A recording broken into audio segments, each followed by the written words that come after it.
Hey everybody, Tommy Clayton, middle school OpenSciEd teacher and lesson writer. Here to dig into lesson 8 from the unit 8.2, where we're trying to figure out how sound can make something move. This is a pretty cool lesson. Some cool little investigations, a video in this, and it'll sort of blow kids' minds a little bit. So let's get right into it. We're going to talk a little bit about how we got to this lesson. We'll take a look at this lesson at a glance. We'll highlight some key moments for you, and then we'll leave you with some tips and tricks and a little bit of material management for your posters and word wall. So let's get right to it. All right, so let's remind ourselves a little bit about how we got to this lesson. So in the previous lesson, we were starting to think about the space between the thing that is making the sound and the thing that's receiving the sound. And so what we figured out in the last lesson, that it's not air that's actually moving from the sound source to our ears or to the window. We don't really know what it is, but we know it's not like actually air. So in this lesson, what we're wondering is like, well, do we need the air to hear sound? Maybe like the air has nothing to do with it. So let's take a little bit of a look at this lesson at a glance. This is a one-day lesson. It's an investigation lesson. It's going to take you about maybe 5 minutes to set up. There is a hands-on investigation, but it's a teacher demo, similar to the last lesson. It does not require students to have devices. And there is a video. That's where students are going to see a phone in a vacuum chamber playing a sound. So that's a crucial part of the investigations in this lesson. So let's take a little bit of a deeper look at the parts of this lesson. So we have this main chunk where we are sort of navigating into the lesson, and we're really like thinking about like what it means if we need the air or not. So we're going to look at two different claims, and then we're going to investigate a sound source, like a phone playing something, a sound in a vacuum chamber. And then it's going to lead us to want to investigate other forms of matter to see what that's like. And then we'll have a consensus discussion and like sort of put that all together and update our progress tracker. And then the next piece is going to be like navigating out into the next lesson to really figure out like, okay, so now knowing what we know, how can we figure out more how to like represent like what sound actually is? So in this lesson, we ultimately figure out that like sound requires matter to actually travel. It doesn't necessarily have to be air, but there has to be something there. So essentially, we figure out that we need some type of matter. It could be a solid, could be a liquid, could be a gas. Doesn't have to be air, but there has to be something there. And if there is nothing there, if it's a vacuum, then there'll be no sound. It can't actually travel without that matter. Okay, so let's take a look at a couple of key moments. So in the first part, we navigate in and we take a look at two different claims, right? That sound needs matter to travel, air, or sound does not need air to travel. And we reason through what that would mean and what the results might be of an investigation. And then we plan that investigation in part 2. And that's where we like determine the possible outcomes and discuss what they might mean. And then we watch a video, you can see a little picture of it there on your screen, of a phone in a vacuum chamber. And the person sort of explains the vacuum chamber, what it does, how it works. And then students get to hear the phone making a sound. And then we remove all of the air, and then suddenly they cannot hear the sound. And so ultimately, we give them evidence that it does need the air, that the air is important, even though we know from the last lesson that the air is not the thing that's physically moving from the sound maker to the ear. We know the air has something to do with it at this point. We don't know why, and we're not going to find out why in this lesson. We just know that it does.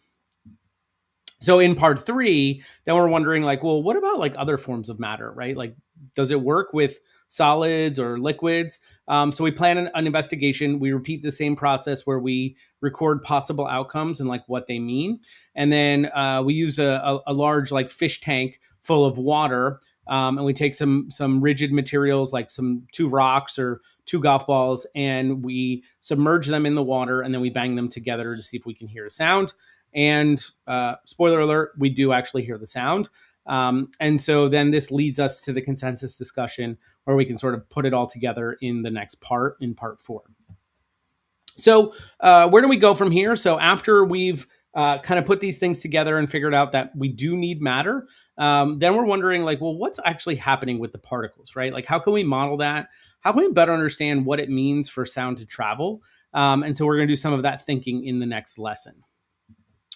All right, let's take a look at some tips and tricks and a little bit of material management for this lesson. So the video is really, really good for the vacuum chamber. It provides the evidence that kids need, but you might be like, hey, I have a vacuum chamber and I'd like to actually do this live for students. So we're going to give you a couple of tips and tricks if you actually have access to one of these. The first is most vacuum chambers have a seal. And so you're going to want to put a little bit of oil on that seal and press it down. That's really going to help to make sure the vacuum chamber is pulling all of the air out and no air is actually getting in there. If you do have some air that gets into the chamber, then the sound might actually be heard by students. So you'll want to test that. Okay. If the phone is actually touching the bottom of the vacuum chamber and the vacuum chamber is touching a rigid desk, the sound can actually travel through and kids can hear it. So you're going to want to try to either suspend the phone by using like some duct tape and some string and maybe a paper clip to like the case or something like that from the top of the bell jar. Or you can put it on like a really thick sponge to try to like reduce some of that vibration transfer so that there's really not any sound happening. Okay. And like I said, the video is really great. Don't feel the need like you need to track down one of these or do it. But every once in a while you have access to one of these in a classroom, and it is really, really powerful to do for students live if you can. Okay. Part 3, though, you are going to do live.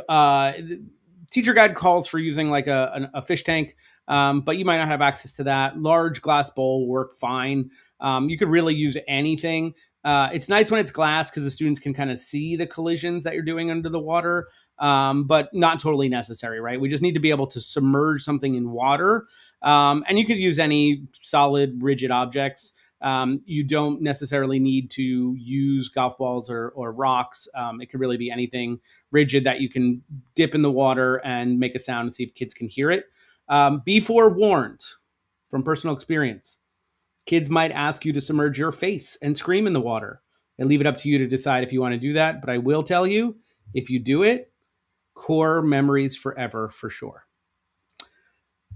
Okay, so we are going to introduce a cool new word in this lesson, and that's medium. So we're going to introduce the kids to the word medium, which is just a great word to describe the matter in between our sound maker and our sound receiver. And so the definition we work with kids to develop is just that it's matter, right?